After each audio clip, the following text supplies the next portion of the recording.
to say goodbye. It's time to say goodbye. Puno ng talento at nakatakdang gumawa ng cover ng isang kanta ang bokalista ng bandang Tic Tac Toe, singer-artist ng multimedia company na Element East at Kamsur News reporter na si John Albert Satur Tadle, pero hindi na ito natuloy. What I like about him kasi he's fearless.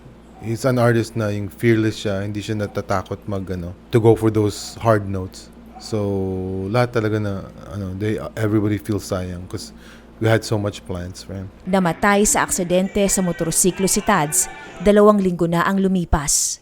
Lungkot at bigla pa rin ang mga kaanak at kaibigan sa nangyari. Magiging parte ng hugot namin yung pagmamahal namin sa iyo.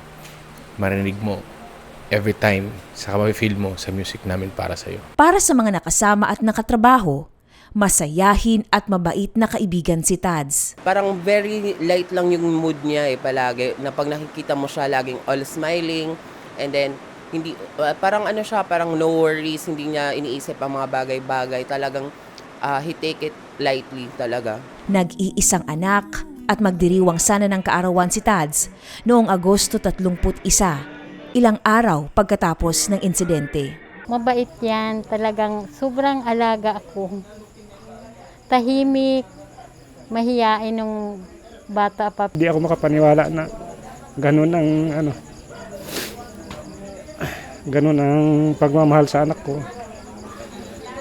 Parang magulang din talaga, parang anak na rin, itinuring na nilang anak yung anak ko.